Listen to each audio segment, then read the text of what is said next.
Olá, caros ouvintes. O meu nome é Alexandre e sou o responsável pelo som do podcast Ubuntu Portugal. Serve esta mensagem para informar que, infelizmente, devido a problemas de captura de som, a qualidade deste episódio está um pouco abaixo do normal. Espero que ainda assim consigam ouvir e desfrutar do conteúdo. Agradecemos a vossa compreensão e apoio.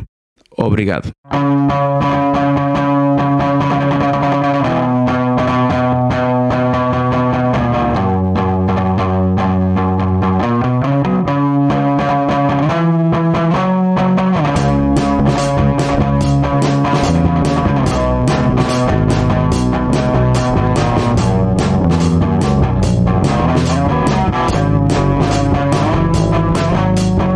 Hoje é dia 4 de outubro de 2020 e este é o episódio 111 do podcast do Ubuntu Portugal, um show sobre Ubuntu, software livre e outras cenas. Chamo-me Mídia Constantino e comigo está o Tiago Carrondo. Olá, Tiago.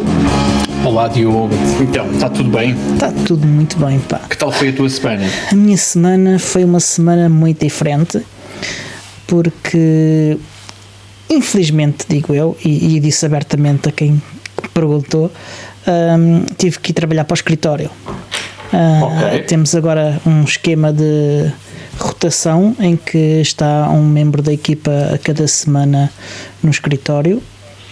Aliás, quase um membro da equipa, quase um membro por semana, porque nós somos menos do que Então.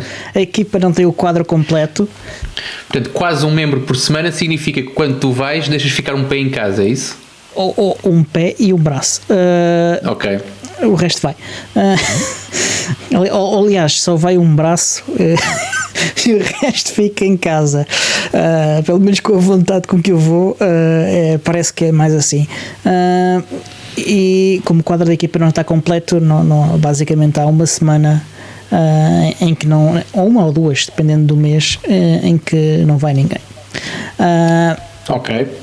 Mas pronto, disse a quem me perguntou se eu estava a gostar de voltar. Eu disse abertamente que não.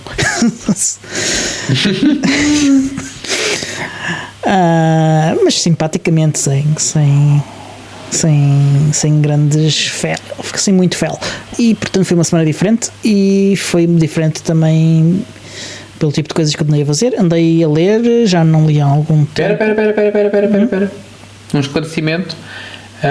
O nosso patrono Tiago Carreira estava a questionar sobre qual é que era o néctar desta semana, aquilo que iria lubrificar as minhas cordas vocais, e eu esclareci que de facto eu estava novamente a beber vinho tinto produzido pelo meu caríssimo pai, e Tiago Carreira habilmente alertou-me para que isto é uma repetição da semana passada, e eu tenho aqui que alertar que nós podemos repetir temas também. Sim. No que toca àquilo que bebemos. Aliás, Diogo, tu és perito a repetir a tua bebida habitual. Sim, a minha bebida habitual é quase todos os episódios a mesma. Às vezes vario, às vezes não é do Cimar, água do Cimar, às vezes é água mesmo engarrafada, mas a maior parte das vezes é água do Cimar. E tal como os temas como a password management e afins, nós também repetimos bebidas. Faz parte. Mas sim, estavas a dizer então que andaste a ler. Sim, comecei a ler o novo, que já não é tão novo, tem para aí 2 anos, o livro do John Bacon, o People Powered. É um livro interessante. Vai começar depois da manhã, portanto uns dias já depois de vocês estarem a ouvir esta gravação, vai começar o clube de leitura do Jono, em que vão ver leituras ao vivo do livro, ao vivo não, em direto. Em direto, sim. Infelizmente ao vivo não é possível. E com estas leituras vai ser interessante, porque vamos poder fazer perguntas e coisas desse tipo, e eu acho que é um benefício, uma forma mais interessante de ler um livro. Ok, tudo bem.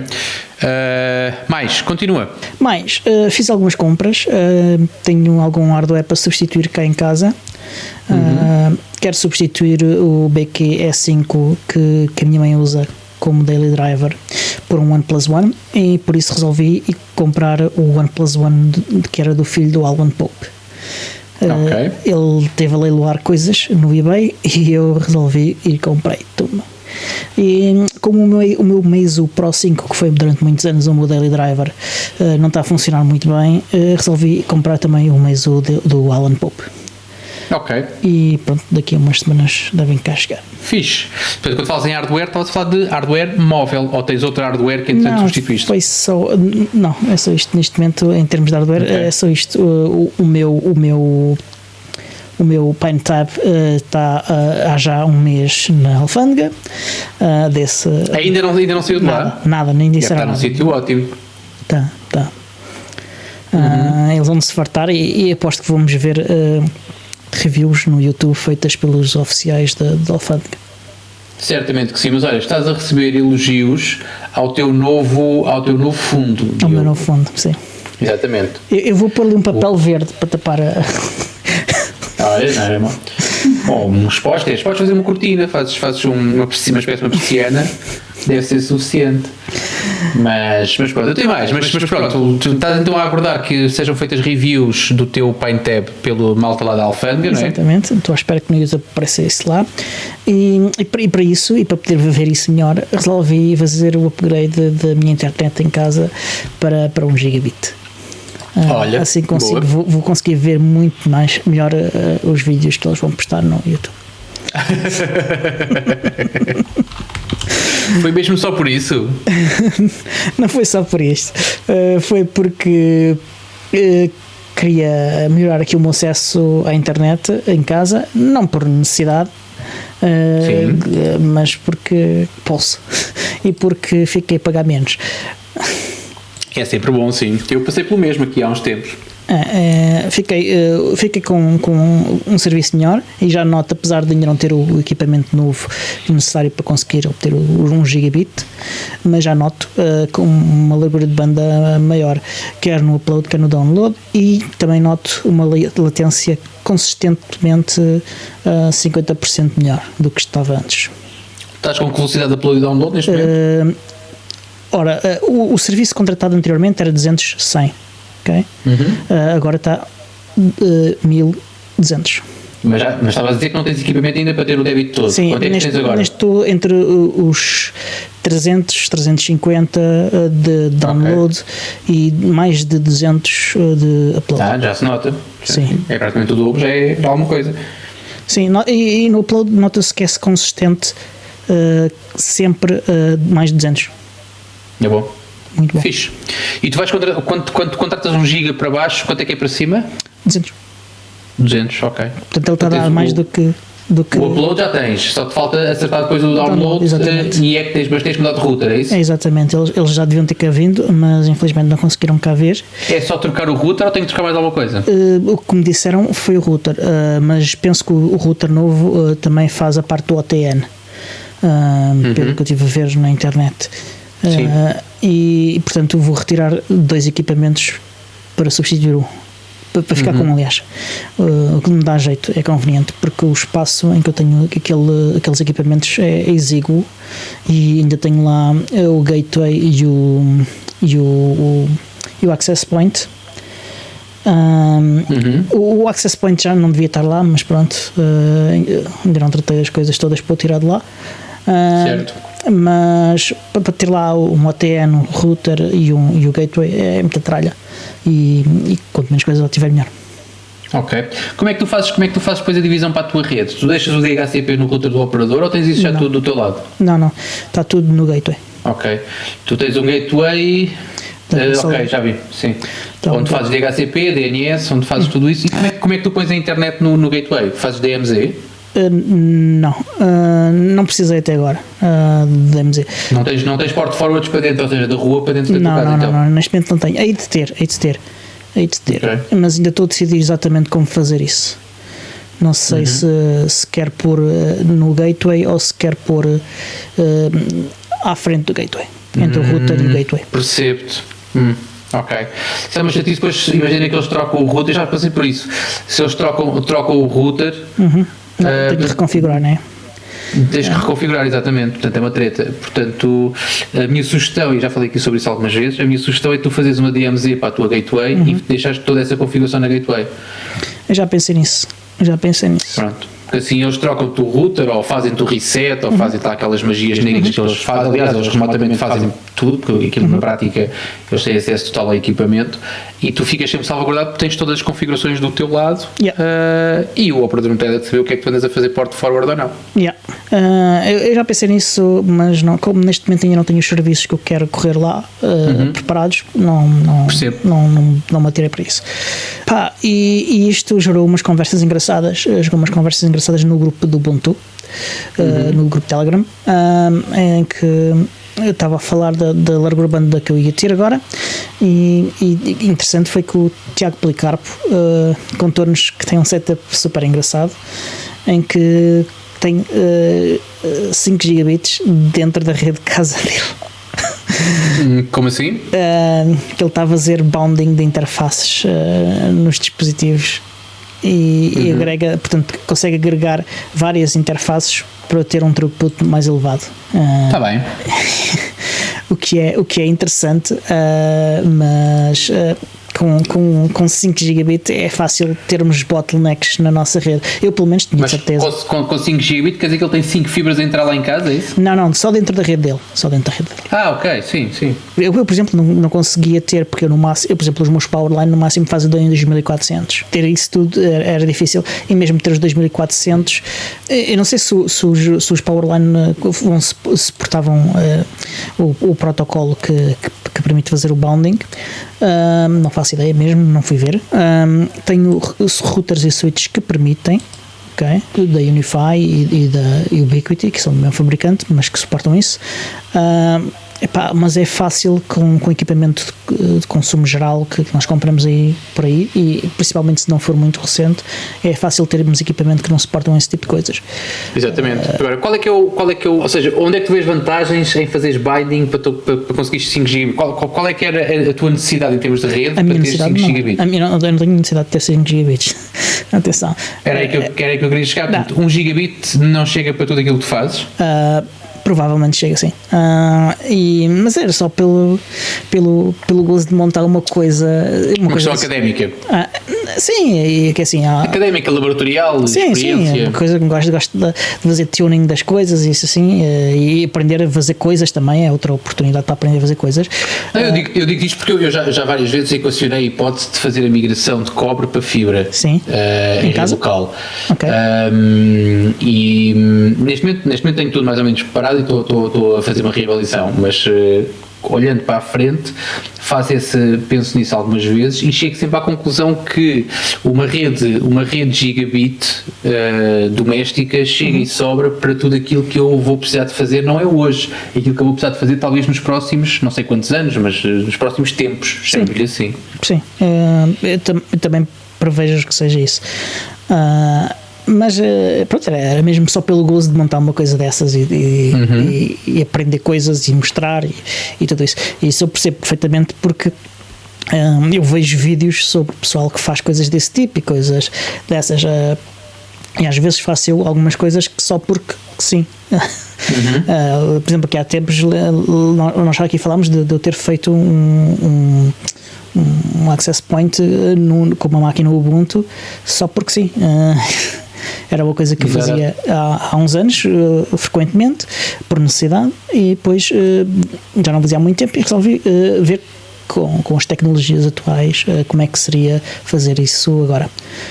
É sempre uma oportunidade de aprender coisas novas e é aí que eu vejo neste momento o mérito de fazer uma coisa dessas. Quanto ao que se podemos fazer agora com os equipamentos atuais, acho que há uma vantagem maior de, por exemplo, fazer configurações para otimizar para ter 1 gigabit mesmo, do que ter mais do que 1 gigabit. Sim, é dosear o esforço que é necessário em relação àquilo que é efetivamente a tua necessidade e aquilo que vai ser depois a tua taxa de aproveitamento. Parece-me bem. Isto em termos de custo-benefício, né? Agora, se quiseres ir e se excluires o benefício de aprender coisas e isso sim, claro, e do prazer que tens a implementar uma coisa, mas do ponto de vista material e direto, acho que há um benefício maior de fazer, de otimizar para o gigabit, e mesmo que isso pode ser um bocadinho overkill. Sim, mas às tantas é um bocado isso, é a tal história. E tu falaste uma coisa que é importante, que é, e que foi exatamente a minha reflexão, é interessante tu pensares em mudar de cobre para fibra, que lá está, é um upgrade giro, não tens de fazer grandes tunings, e multiplicas por 10 a tua... até por mais, mas pronto, vamos imaginar por 10, que é para fazer as contas por baixo, que é para não teres que vender nenhum rim. Mudar de gigabit para 10 gigabits é tão simples como fazer transição para fibra. Agora, em termos de rentabilidade, em termos de aquilo que tu vais ter que gastar na substituição de equipamentos e na substituição lá está, a cabelagem vai ter que naturalmente ser substituída também, portanto não só os equipamentos. E podes nem ter grandes condições em casa para ter uma coisa desses tipos, e pode implicar alguns trabalhos bastante custosos mesmo. Pronto, exatamente. Portanto, tudo aquilo que está envolvido, mas olhando uma coisa simples que é, e vamos pensar no esforço, seja financeiro, seja de mão de obra, que tu vais investir nesse projeto, para aquilo que depois é o teu benefício real no dia-a-dia, naquilo que são as tuas tarefas, eu quando faço esse de vez em quando vou ver como é que está, por exemplo, os preços dos equipamentos de fibra, e chego sempre à mesma conclusão, que é, nesta altura, o gigabit ainda me chega e sobra, até porque depois tem o outro lado, que é, eu sou uma pessoa preguiçosa e gosto de ocupar o meu tempo com coisas que de facto me sejam proveitosas, e nesse sentido fico quieto, que fico muito bem, porque tudo aquilo que eu preciso de fazer neste momento é perfeitamente possível de fazer com aquilo que eu tenho atualmente, e então não tenho que mexer uma palha, não tenho que gastar €1 e estou muito bem. Pronto, ficamos assim. Mas sim, mas é sempre interessante fazer esses tweaks, são sempre interessantes, pelo menos de perceber como é que funcionam, sim, e os passos envolvidos. Como parte disto também e esta minha curiosidade sobre isso e sobre redes caseiras, estive também a ver uns vídeos no YouTube. Eu coloquei nas notas do episódio os meus 2 preferidos, mas deve haver mais, que isto sabes como é que é no YouTube, tu carregas num vídeo e depois vais por ali abaixo e quando dás por isso estás a acreditar que a Terra é plana. Exato. Eu ando a reparar que quando eu vou ver vídeos ao YouTube, atenção, eu vou sempre, normalmente quando vou ao YouTube, eu só abro o YouTube com login quando é para fazer os streamings dos patronos. Portanto, normalmente vou sempre num separador privado e sem cookies, mas fico surpreendido quando vejo um ou outro vídeo que me interessa, fico chocado, não vou dizer aqui que é para não alimentar, mas fico chocado com as sugestões que me são feitas, fico preocupado mesmo, ou seja, que raio de opções são as do meu IP, né? Porque sendo um browser com um separador privado sem cookies, o muito que eles têm eventualmente é o fingerprint do meu browser, ok, eventualmente, e o meu IP.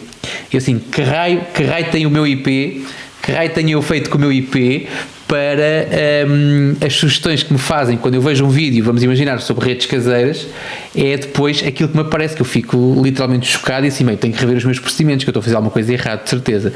Mas não me vou alongar, não vale a pena perguntar, que eu não vou dizer que raio de sugestões são só sugestões que me preocupam, isso posso garantir. Fibra óptica. Mas pronto, olha, temos pessoas chocadas com o facto de terem finalmente percebido que tu consomes YouTube. Diogo, não sei se queres comentar. Digamos que é o único produto ou serviço do Google que eu consumo com regularidade, mas a razão é muito simples, é que é difícil encontrar o mesmo conteúdo no outro lado, e embora eu consuma conteúdo também e sempre que posso fora do YouTube, a verdade é que o YouTube tem lá coisas que não há em outros lados e que toda a gente tem que aceitar algumas coisas, algumas concessões ao funcionamento do resto da sociedade, não é? É claro que do ponto de vista da privacidade eu faço isto tomando o máximo de medidas que eu posso para me proteger do ponto de vista técnico, mas claro, isso terá limitações. Certo, estou contigo. Eu tenho mais. Depois disso passei algum tempo. Espera. Já passou um quarto de hora e temos que fazer o primeiro aviso de malta. Votem em nós para o Festival Pods, ok? Podes.pt/votar, escrevam um podcast do Ubuntu Portugal.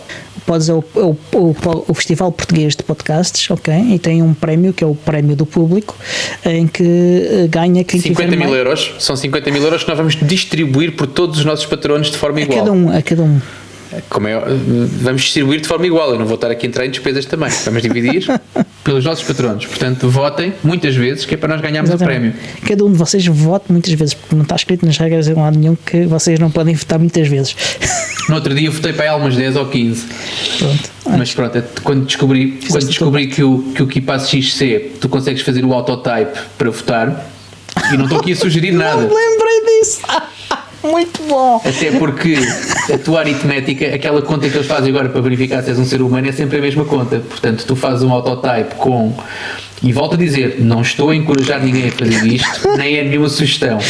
Mas se vocês fizerem um autotype com podcast do Ubuntu Portugal e o resultado aritmético daquela conta verificada, a ver se nós somos ou não seres humanos, é giro. Atenção, lá está, volta, isto é como o teu 5 gigabits, Diogo, isto é só para fins académicos, ou seja, para estar aqui só para efeitos de experiência, não é por mais nada. Mas sim, estavas a explicar o que é o Pods. É o Festival Português de Podcasts e pronto, e tem um prémio, que é o prémio do público, que ganha quem tiver mais votos, portanto, votem muito, votem cedo. Quem é o gajo mais criativo que tu conheces, Diogo? E que está a falar contigo neste momento? Hoje estás tu a ganhar.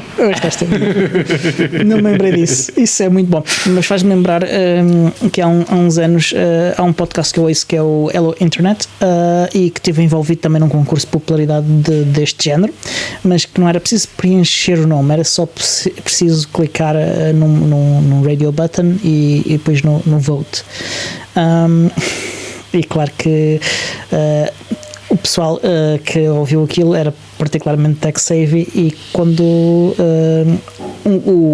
aquilo eram eliminatórias, como nos campeonatos do mundo, lá com os quartos de finais e afins, e a pessoa que estava a concorrer contra um dos anfitriões desse podcast, do Hello Internet, disse uma coisa assim um pouco simpática em relação ao anfitrião do Hello Internet, e estava a ganhar.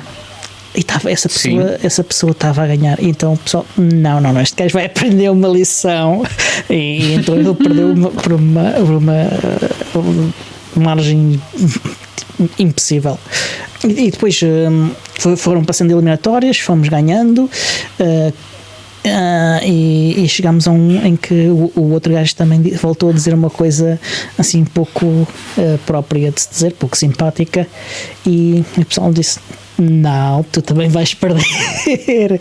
E só que aconteceu que do outro lado o público do outro gajo também era assim um bocadinho tech savvy, não tanto como nós, mas era bastante ainda, e viram que nós estávamos a coordenar-nos no Reddit, ok? Nós tínhamos lá os scripts todos de curl para pôr na ferramenta de desenvolvimento quer do Firefox, quer do Chromium, fizemos um Mechanical Turk para pôr na Amazon, para carregar os captchas, porque às tantas o pessoal a queixar-se que a gente estava a fazer batota, apesar de não estarmos a fazer nada contra as regras, e lembraram-se de pôr captchas. E nós não só descobrimos formas de quebrar os captchas, porque descobrimos que havia um número limitado de imagens, não só isso, nós também éramos mais rápidos a escrever o que estava no captcha, mesmo naturalmente, porque tínhamos mais gente, mais tech-savvy e habituada a teclar do que outra pessoa do lado de lá. E quando puseram os captchas, nós começámos a ganhar por ainda mais. Então tiraram os captchas. E o outro lado começou a usar também bots. Então a votação deve ter sido a votação mais participada de sempre da internet, porque toda a gente tinha não sei quantos computadores a votar com bots, e fizemos spin-up de cenas na Amazon e o caraças para votar, e aquilo voto, eles às tantas esconderam o número de votos porque não deviam ter vergonha. Mas nós ganhámos por 80 e tal % ao restante. Mas olha, eu não sei se tens noção, deixa lá só. Eu deixei de falar até ao fim, mas não sei se tens noção, mas já contaste esta história aqui no episódio anterior. Bom. Quando falámos em votações, provavelmente há um ano, provavelmente há um ano, quando o Pods fez a votação do público, eu acho que tu contaste essa história exatamente, e eu vou também, só para te chatear, repetir também a história que te repeti na altura. Só para fazermos aqui um déjà vu completo, é para o Tiago Carreira não dizer que a gente está sempre a ver a mesma coisa. Reza a história que os da Weasel ganharam o primeiro prémio MTV Awards, quando os prémios foram cá em Portugal, da MTV Europe, se não me engano, ganharam exatamente porque alguém também andou a clicar e a fazer os tais bots, com muito menos verificações certamente, até porque aquilo não eram pessoas tão avisadas para as possíveis, não lhe vamos chamar falcatruas, mas para abusos da falta ou da fragilidade dos sistemas utilizados. E então essa foi o caso da Weasel, e a outra, e também foi bastante falado na altura, que foi quando os Homens da Luta ganharam o Festival da Canção. Portanto, também foi, isso incomodou algumas pessoas, mas também foi provocado certamente aí, não sei se por bots, se pela projeção que eles tinham online, e o voto era online. Foi a projeção, sim. Mas aí não tenho certeza. Dos da Weasel houve mesmo um zoom que de facto aquilo foi um bocado impulsionado por técnicas, vamos lhe chamar, menos transparentes. Mais tecnológicas, mas adiante. Outra coisa que eu estive a fazer foi há algum tempo, e que já não fazia há algum tempo, foi a conversar com o Jan Sprins, nosso amigo e developer do Biports. Já me tinha esquecido do quão divertido e humilde ele é. Ele merece muito mais crédito pelo que ele faz do que ele tem, até porque ele não aparece muito, tanto pelo menos como outros developers ultimamente, e então dão-lhe menos crédito do que ele, então, quer dizer, o público em geral dá-lhe menos crédito porque ele aparece menos. Ok. Às vezes é isso, sabes? Acontece com muita gente e tem que ver com aquela regra, é ingrata, mas que tem a sua razão, que é, às vezes não é o que tu fazes, é o que tu pareces fazer.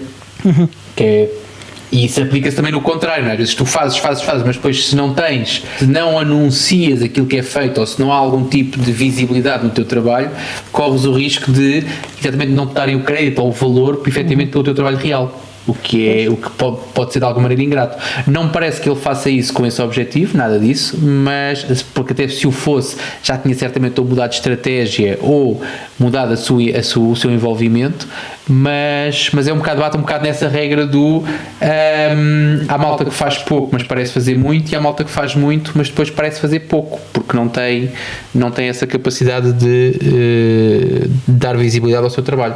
Certo, está certo. Acho que é isso mesmo. Mas ele também não faz muito por isso, porque ele é mesmo uma pessoa humilde e por aí também não é uma coisa que importa assim tanto. Exatamente. Adiante. E tu, Tiago, já vi que tens aqui umas coisinhas que andaste a fazer e...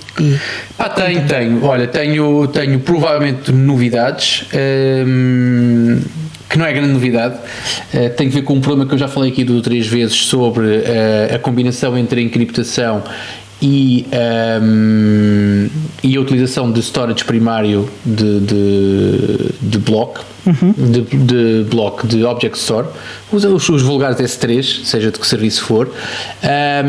Eu fiquei bastante desanimado porque já voltei ao tema outra vez, voltei a fazer experiências e cheguei à mesma conclusão, que é, existe um problema, e é um problema que foi herdado em 2015 no Nextcloud, no Primary Storage em S3 e na encriptação, portanto esta combinação, e que pelos vistos aparentemente ainda não está resolvido, ou seja, tu consegues usar o storage per si, isso consegues fazê-lo, consegues fazer upload de ficheiros e a sincronização com o cliente, mas todos os documentos que tu abras dentro da tua nuvem, via web, estamos a falar de documentos que sejam, por exemplo, da suite Collabora ou um simples Markdown, assim que tu abres, ele abre, quando fechas ele fica corrompido, e é um problema que não tem aparentemente solução. Portanto, eu acho que, e já pedi aqui várias vezes a algumas pessoas também, se tivessem a mesma experiência ou que tivessem mais informação, não tive feedback dos nossos ouvintes, pelo menos não me chegou nada nesse sentido, e aquilo que eu voltei a ver, voltei a constatar a mesma situação, e voltei a perceber que, e lendo e comparando, porque depois os issues não são bem, ou seja, não são lineares naquilo que é ou seja, não são exatamente aquilo que é o meu problema, e depois há opiniões contrárias, provavelmente porque pessoas não testam em condições. Eu próprio, quando voltei aos testes, achei que o problema estaria resolvido pela forma como conduzi um dos testes, mas depois aprofundei e percebi que o problema se mantinha. Portanto, não tenho um 100% de certeza, o que é triste para mim, porque gosto de ter certeza das coisas. Por outro lado, acho que vou neste momento abandonar aquilo que era o projeto de fazer esta implementação desta forma, porque de facto existem alguns registros de pessoas que têm o mesmo problema ou muito semelhante e que ainda não está resolvido. Portanto, lamento, mas aquilo que era a minha combinação, e que era uma combinação que me iria permitir fazer uma série de coisas giras, não vai adiante. Portanto, vou suspender, e a menos que alguém me diga alguma coisa entretanto, provavelmente vou suspender nos próximos dias esse objetivo. Tenho uma novidade. Eu sei que tu também usas um produto que eu tive, que voltei a ele, que é o LibreLec, que é aquele produto que basicamente é uma camadinha de sistema operativo, só o suficiente para correr Kodi. Eu comprei agora um Raspberry Pi 4 com 4 GB de RAM para fazer exatamente um LibreLec. Eu precisava de aceder a storage que tenho numa rede WireGuard, portanto, e tens, apesar de não precisares de uma aplicação, não sei se já uma vez ligaste algum dos teus LibreLecs ou algum Kodi a uma rede WireGuard, a uma VPN WireGuard, mas tu consegues, tens pré-configuração para isso. Portanto, pelo menos o LibreLec tem isso, naquela pasta storage. Portanto, tens pré-configuração para isso, tens que gerar a chave pública privada, tens que encaminhar o pedido para o servidor de WireGuard. Até aqui nada de novo, tudo normal.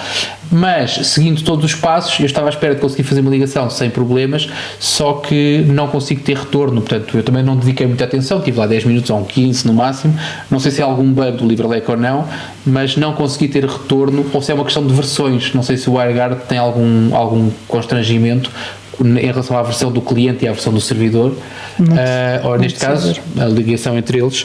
Acho que não, mas eventualmente poderia ser também. Epá, eu não sei, eu sei que houve uma mudança do WireGuard para a implementação para ser aceito no kernel. Eu não sei se cobrou compatibilidades não, mas eu acho que não. Não me lembro de conversas sobre isso. Segui a documentação oficial, achei interessante que tu, com uma edição simples a 2 ficheiros que já vêm pré-preenchidos, ou seja, vêm em sample, tu tens de fazer um rename e alterar para os teus dados, e ele à partida ficará a funcionar. Achei extremamente interessante essa preocupação, e de facto o WireGuard veio para ficar, e veio para, não digo para dominar o mundo das VPNs, mas pelo menos para facilitar muito e para este tipo de utilizações. Então é fantástico. Mas estou a pensar em usar, em experimentar. Portanto, vou dar mais uma ou duas investidas a alguns durante esta semana, portanto para a semana terei novidades certamente, mas se a coisa não correr bem também não vou perder muito mais tempo, e provavelmente aquilo que vou fazer é usar o produto alternativo ao LibreLec, que é não me lembro agora do nome, mas é um produto também muito semelhante, que também é uma imagem Raspberry Pi preparada para correr Kodi, e que eu também já usei em tempos. Caramba, não me lembro. Que é o OpenLec, deve ser exatamente. O LibreLec é um fork do OpenLec. Exatamente. Só que o OpenLec já não, eu pensei que já não era desenvolvido, pelo menos eu tenho ideia de já não ser desenvolvido. Portanto, vamos ver lá. Não sei.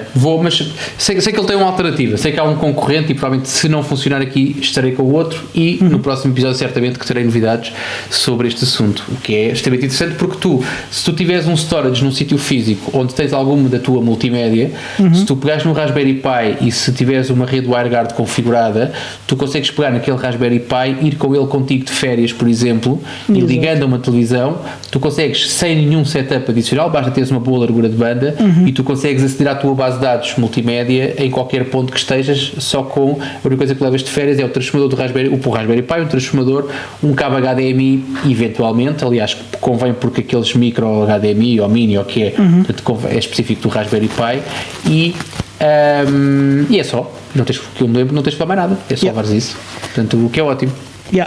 Epá, e é outro momento que podemos aproveitar para lembrar os nossos ouvintes que para irem votar em pods.pt/votar, e escrevam lá podcast do Portugal e carreguem no botão votar. tem que resolver uma conta, uma operação aritmética simples, normalmente é uma soma, às vezes é uma subtração. Eu não sei se já falei aqui, Diogo, mas eu descobri que com o KeePass tu consegues fazer autotype e consegues pôr aquilo a fazer votos, até porque se deixares o separador aberto tu consegues fazer aquilo em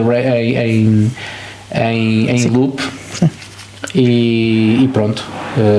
Eu digo isto assim, não que eu tenha feito isso, não que eu recomendo as pessoas a fazerem isso, mas é de facto um exercício interessante. Digam-nos como fizeram. Contem-nos como é que votaram exatamente. Nós estamos curiosos para saber qual é que é a vossa metodologia de voto. Mas pronto, entretanto, espera, não podemos avançar porque eu tenho aqui mais um esclarecimento a fazer. Não me recordo quem foi, penso que foi o Tiago Carreira. O Tiago Carreira hoje está sempre citado, isto não temos que começar a cobrar. Mas houve alguém que questionou e que tem dúvidas sobre como é que nós, qual é o processo criativo para a escolha dos títulos dos nossos episódios. Eu inicialmente disse-lhe que depende, cada um de nós tem o seu método, mas explica o teu método, que é o mais interessante. Atenção, não há aqui o meu ou o teu método, nós somos uma equipa, somos uma equipa multidisciplinar e nós temos o contributo, cada um tem o seu contributo especial e o produto final é que é efetivamente aquilo que vocês recebem semanalmente e que vos dá um prazer imenso de cada vez que vos é entregue novo conteúdo. Aquilo que nós fazemos é um processo muito simples, nós temos um processo rápido de brainstorming que é às vezes pela própria construção do episódio e existe um tema que nos vem à cabeça, portanto esta é uma forma instantânea de escolher um título. Por exemplo, o que aconteceu com o episódio Se Não Tem Cão, Caça com Pi? Por exemplo, eu posso-vos dizer que isso acontece talvez em 5% dos episódios, é um processo que, sendo otimista, eu vou aos 8%, poderá ser por aí, sendo aqui talvez... acho que é mesmo otimista. Portanto, nos outros casos, aquilo que acontece, e então ultimamente, e estamos a falar nos últimos 40 episódios talvez, não sei, não vou para trás, que é para não ter que andar a fazer contas, mas nos últimos episódios aquilo que fazemos é um processo bastante mais evoluído, que é inspirado naqueles sites de Lorem Ipsum, que era aquele texto para encher placeholders na altura do web design, quando estava em alta, que existem ótimos sites com, não é a criação, porque as palavras já existem, mas com a escolha aleatória de palavras. Portanto, aquilo que nós fazemos então é um processo altamente criativo de abrir um desses sites, escolher uma quantidade, neste caso até posso dizer que e já podemos dizer o nosso episódio, aliás, se vocês estão a ouvir certamente já têm, já leram na vossa aplicação de podcast ou no vídeo do YouTube ou no título lado do site. Exatamente, que este episódio se chama Duplicar Ciclomotor. Exatamente. E o processo criativo foi tão simples como abrir o site de palavras aleatórias e a escolher a quantidade de palavras que nós queremos que sejam mostradas, e neste caso foram 3 palavras. Essas palavras podem ser gerais sobre qualquer assunto ou podem ser, como já aconteceu, sobre profissões ou sobre infantil. O infantil é perigoso, nem sempre há aquele chamamento para se escolherem boas palavras para um título.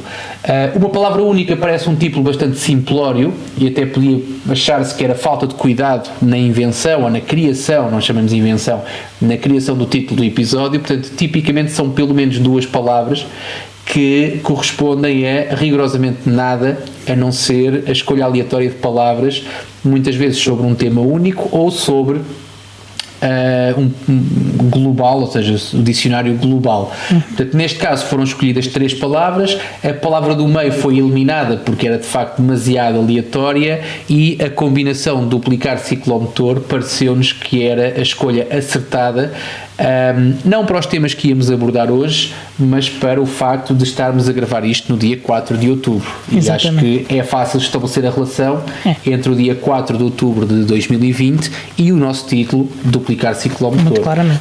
Portanto, eu espero que as pessoas neste momento fiquem mais elucidadas sobre o processo criativo ali, e se por acaso, e existe também essa salvaguarda, se por acaso não concordam ou acham que existe algum melhoramento, está na altura de se fazerem patronos, para terem um papel mais ativo e para fazerem sugestões, exatamente, e para que essas sugestões podem sempre fazer. Nós normalmente temos em melhor linha de conta as sugestões feitas pelos patronos. E isto não é nenhum tipo de chantagem, não tem nada a ver com isso. Isto é mesmo só uma forma que nós temos de enaltecer a coragem que é ser patrono do melhor podcast sobre Ubuntu em território nacional. Sim, e o segundo melhor do mundo. E o segundo melhor do mundo. Eleito pela internet. Um site indiano pôs-nos em primeiro, pá. Não foi? Foi em segundo. Foi em segundo, pronto, é isso. E claro que escusam de utilizar este método no vosso podcast, porque este método está patenteado. Está patenteado, exatamente. Interessa saber, e é importante, e fomos alertados agora para isso pelo nosso secretário, que não podem ser patronos do primeiro nível, porque o primeiro nível não permite fazer sugestões, ok? Tem que ser do segundo nível para cima. Exatamente. Nós temos em muito boa linha de conta as pessoas que são patronos do nível família. Sim. As várias pessoas que já são patronas do nível família são aquelas pessoas a quem nós telefonamos sempre que temos dúvidas ou sempre que temos alguma questão relacionada com isto. E antes de gravar cada episódio também. Consultamos cada uma dessas pessoas, exatamente. Mas adiante, já tivemos baboseira o suficiente, já podemos voltar às coisas sérias.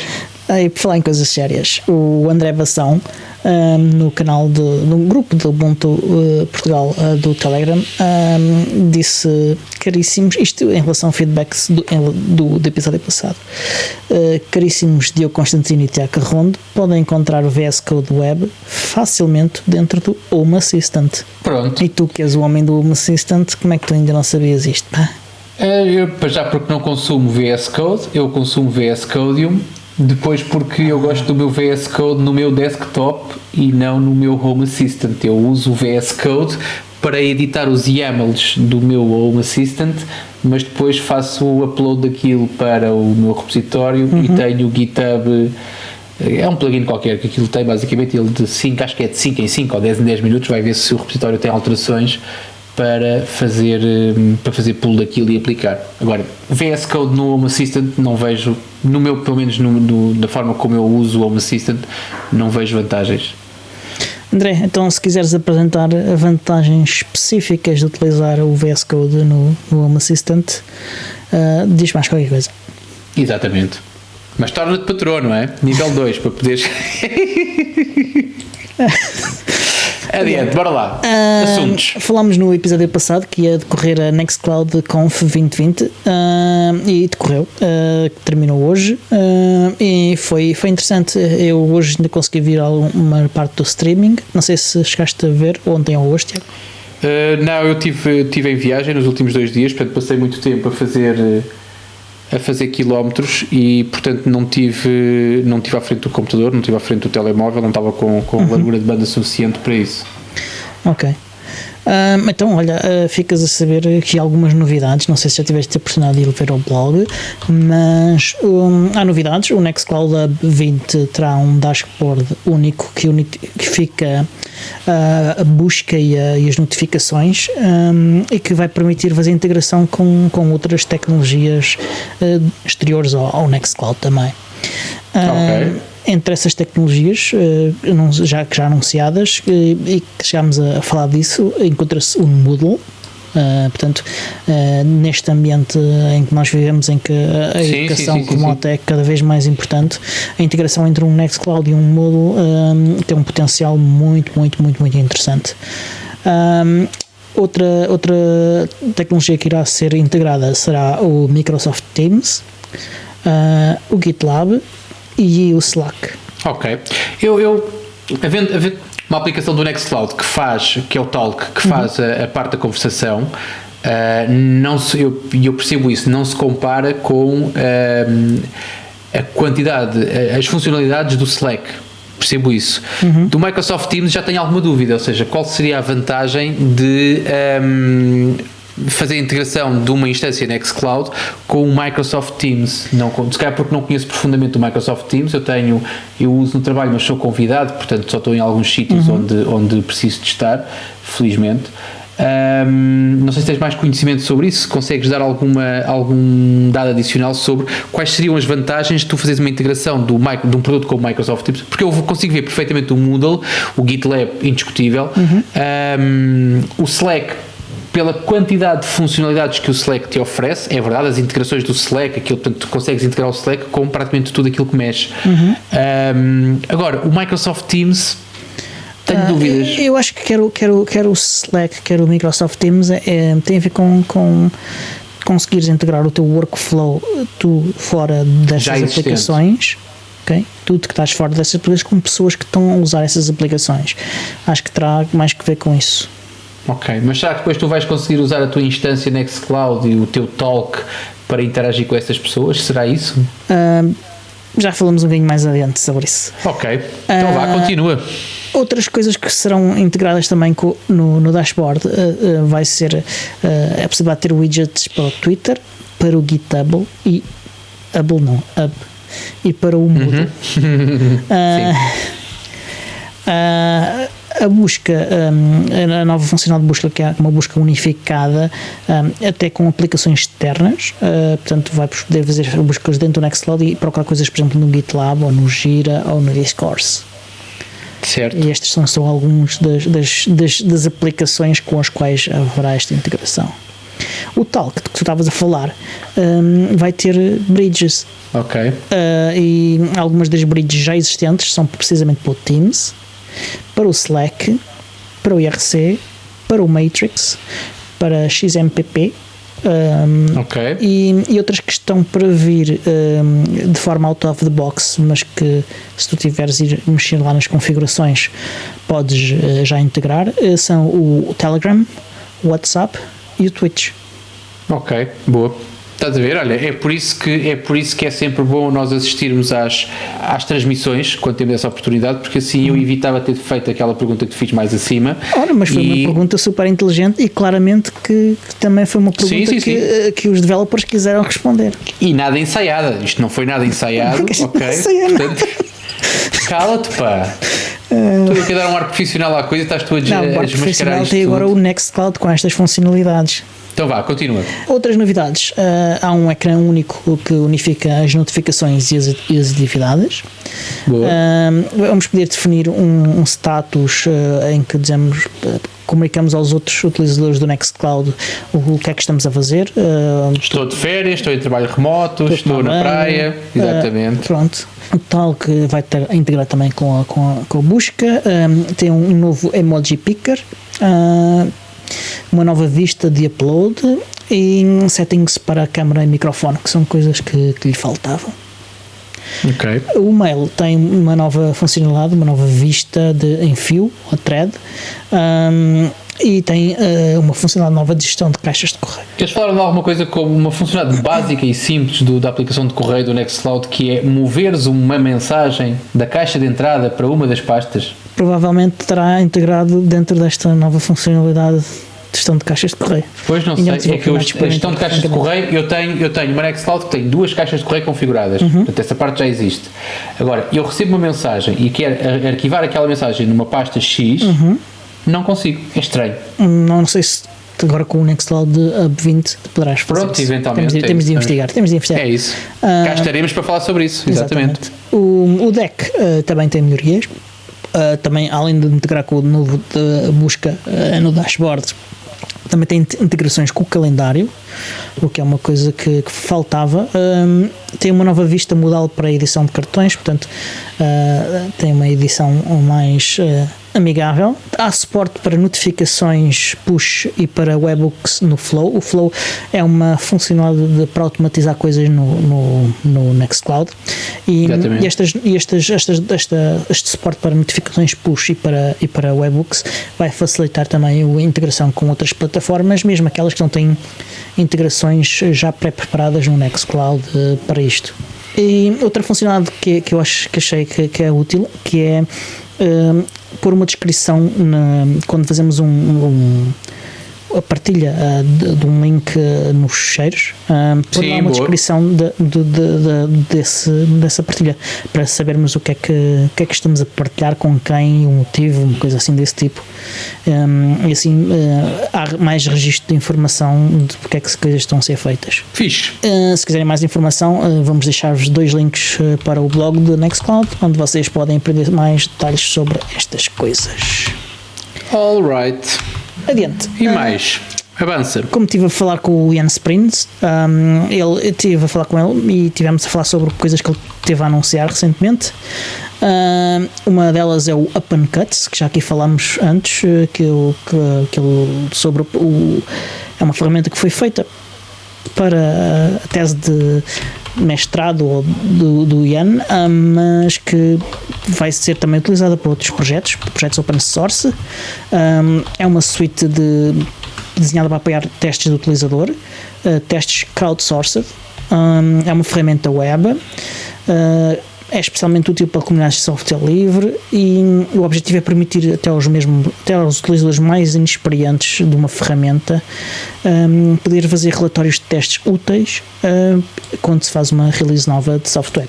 O OpenCuts, ele consegue comparar metadados entre uma versão e outra, okay? A partir destes relatórios que os utilizadores conseguem gerar, e esses relatórios são gerados automaticamente a partir de informação introduzida pelo utilizador, e essa é a interface do OpenCuts, facilita com que essa informação seja facilmente introduzível por qualquer pessoa. E estes relatórios depois são comparados de uma versão para a outra, para sabermos se há aqui uma funcionalidade que deixou de funcionar. Até à próxima.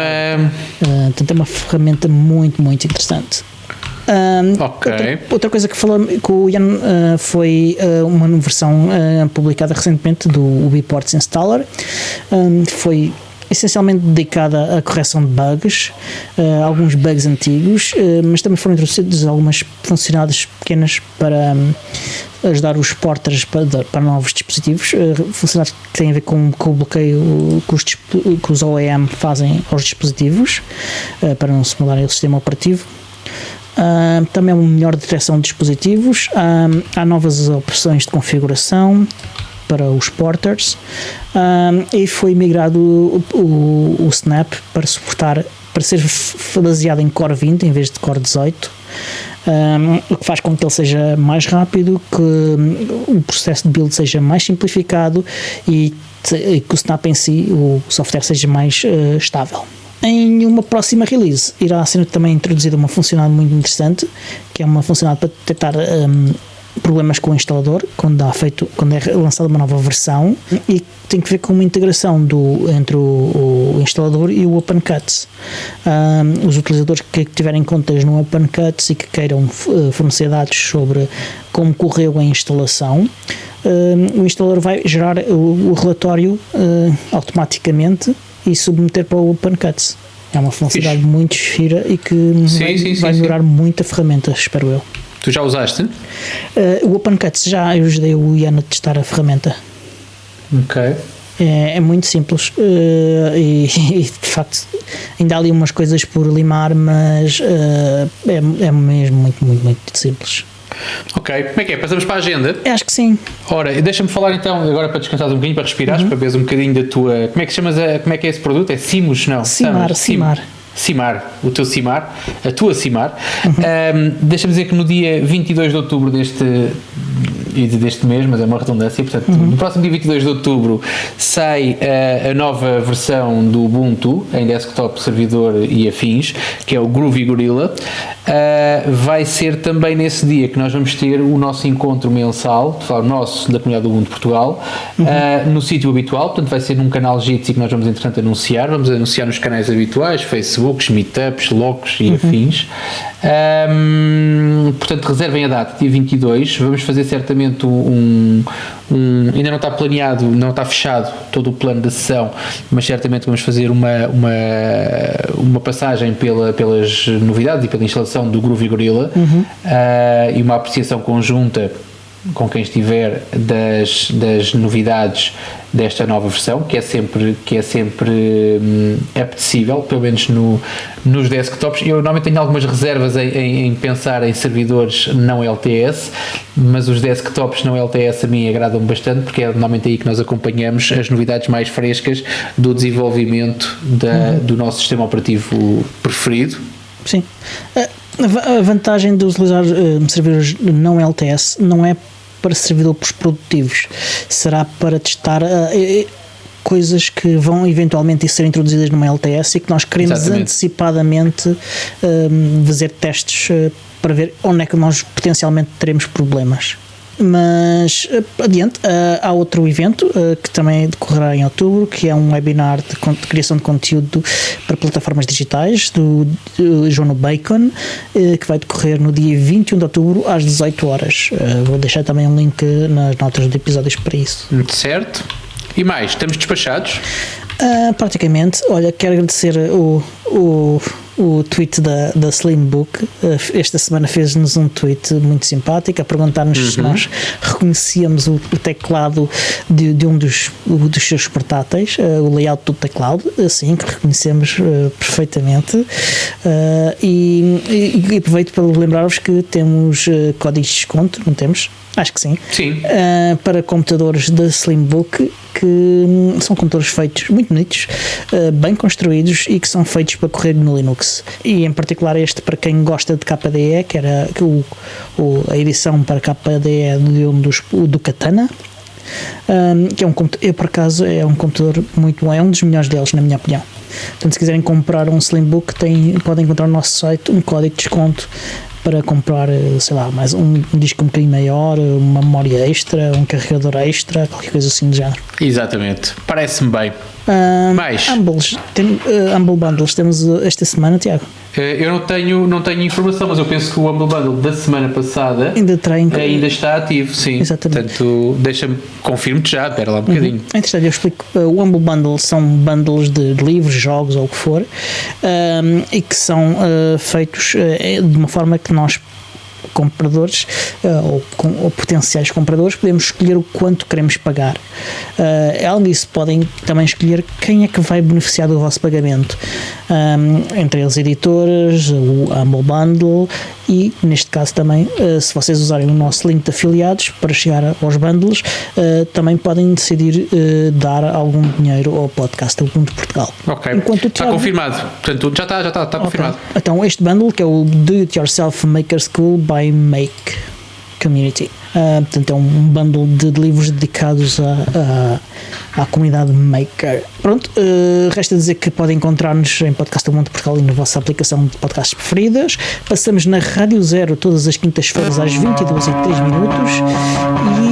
e este show é produzido por mim, Diogo Constantino, pelo Tiago Carrão e editado pelo Sr. Podcast, o Alexandre Carrapice. Até para a semana!